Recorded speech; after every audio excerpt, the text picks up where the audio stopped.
Hey guys, first things first, there's two tips that I want to mention because they're things that I wish I knew before I started the new build.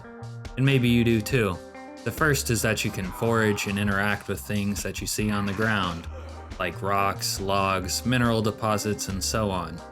This allows you to get stones and flint pretty easily, and to start crafting your stone tools pretty easily too. It's a really nice improvement to foraging. The second is how you get clay, and I've heard conflicting reports on this, but I have foraged clay in rain, fog, and clear weather, both in the forest and on the road, but it seems pretty rare as far as foraging goes. I think that the developers intend for it to be foraged near water sources, but that appears not to have been implemented yet. Apparently you can find sacks of it, but I've been just about everywhere in Muldraugh, and I'm yet to find a sack of clay. Either way, clay is an important and gatekeepy kind of crafting material, so if you want to progress into things like blacksmithing, you're actually going to need a bit of clay. Also, I read somewhere that having a magnifying glass helps you forage for it, but I can't say that I've tried that out yet. Now, picking up where we left off on day 4, I continued west, where I found a pickaxe, which I then used to open the storage units, and I had my first real experiences with muscle strain and exhaustion. Now this was before the muscle strain nerfs, and I was certainly having difficulty beating off the Zeds. Max strength and max fitness firefighters are not what they used to be. And you might say that fighting the Zeds under this new regime is harder, and others might say more tedious, but for the moment it is what it is. And as always, we're gonna need to customize the sandbox to get the experiences that we want. Anyway, that evening I made it into the bar and location of my future base, clearing out the Zeds there and securing my sleeping quarters upstairs. In this base location, despite being next to the highway, would turn out to almost never have any Zeds bother me there. Anyway, in the parking lot there was a taxi with the keys, so I was now mobile. And after taking a brief evening drive, I drank some rum and went to bed. Now let's talk about the nearby warehouse and the new loot there. Generally, you'll find a lot of tools and important crafting items in these kinds of places, covering almost all of your crafting skills from metalworking to agriculture, blacksmithing, and beyond. You'll use a lot of the new metal pieces like quarter and half lengths of pipe at your first primitive forge in order to level up your metalworking, because you can't do that by disassembling things anymore. You'll also need a charcoal burning pile just to use the forge, and I'm already starting to get a headache thinking about the depth of the new crafting system. But speaking of that and headaches, you might want to get the What Can I Craft mod. It's not perfect, but it helps speed things along. And now that I was mobile, I took advantage of that and headed south in order to scout out the police station, the VHS store, and Green's Grocery. And I don't know why, but Green's Grocery still doesn't have a front door. Anyway, I faced down once again the new combat restrictions and found it didn't take all too many Zeds to prevent me from making much in the way of progress. But I spent most of the day clearing what I could and touring the revamped interior of Green's before heading home. As I mentioned before, after getting a vehicle, I recommend becoming a pack rat. So I spent day 6 simulating the hoarder lifestyle. Now for these early days, it's a fairly decent idea to bring back as much perishable food with you as you can, but just like I don't enjoy watching that much TV to start, I don't like spending all that much time in the kitchen either. And I often find that most of the perishable food I loot only becomes compost later on, so I'm not sure I would even recommend bothering with the perishable food. Unless you're keen on getting a head start on your composting, or you fancy yourself as some sort of kitchen Calvin or something like that. Anyway, I know some people will debate me on the food situation, but 3 months into a playthrough, and I'm really not even close to running out of non-perishables. And after visiting this house in southern Muldraugh, with some loose chickens running around, I'm 40 fresh eggs richer, and the reality is, food is simply abundant.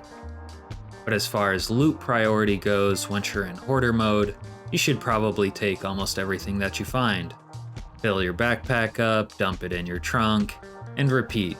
When your trunk is full, bring it home and dump it on the floor, and repeat again. Then sort it out later. Almost everything has a use in Project Zomboid, sooner or later, and when later comes, if you already have it at your base, you won't need to go hunting through town for anything that you've missed. Which becomes a sort of annoying process when you have to re-loot places you've already been to, searching for that one random thing that you need. For example, I usually skip grabbing the heavier things because they're heavy, but when I needed concrete to make my first simple furnace, I didn't have it on me, so I had to make another trip back to the Mass Genfac. Luckily for me, it's right next door, but you get the idea. And it goes without saying, but bigger trunks and bigger backpacks facilitate this process. But now that I have a base, vehicle, food, weapons, and supplies of all kinds at my fingertips, the basics are covered and it's time to move on to bigger fish. So I began working my way towards the police station, which is near to both the bookstore and the movie store. And honestly, this was kind of another long day of fighting, and in the end I didn't even really get close to the police station. But on the 16th, I continued this process, and after being somewhat slowed down by the Zeds again, I was able to get into the bookstore and later the police station. Now the real barrier to entry was my lack of a sledgehammer. The truth is, I haven't been able to find a sledgehammer for this entire playthrough, nor have I been able to craft one, and I could go on a rant about crafting right now, but I'd rather just keep it moving. Let's just say that sledgehammers appear to be much more rare than they used to be, and crafting your own is kind of gated behind one seemingly rare material and the crafting system itself, which is fairly broken at the moment, not to mention overwhelming and kind of tedious. Anyway, on day 8, I headed back to the area in the nearby industrial zone to begin the fruitless search for that sledgehammer, but first I decided to browse the selection of videotapes at the HitVids. Now the selection was pretty good, of course, but we're playing apocalypse setting, so of course it is.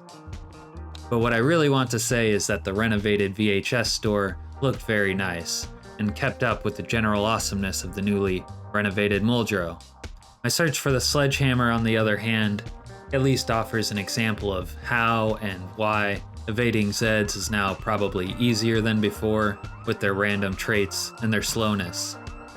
I pulled up first to the new metalworking shop and happened to attract some unwanted attention by setting off an alarm. But again, because the Zeds are slow, you kind of have ample time to react to that sort of thing. And by the time I crossed the trailer park to the warehouses, I was pretty sure I was in the clear. That wasn't, in fact, totally the case, seeing as this little group burst in on me, but I just chose to ignore them and went out the back and looped around to the other building. Long story short, I was able to pretty much loot and evade and pick off the Zeds at my leisure, and then leave when I was ready, without bothering to clear all of them. And I want to say something here about the new gameplay loop, as it seems to me, it's enforcing a new, more stealthy playstyle, especially with the regular respawn settings, which are kind of aggressive at the default. I mean, why bother with the tediousness of the new combat for Zeds that will only reappear sooner or later, when it's actually just pretty easy to ignore them most of the time? Personally, I don't find this form of sandbox very engaging, but at least it has the benefit that if you're the type of player who prefers to survive in one place and not really explore, then that one place will at least always be kind of populated. But if you're the type of player who likes to conquer and expand like me, you'll always find Zeds have repopulated the places you may have conquered but haven't been to in a while, which makes it feel like you can never truly make progress.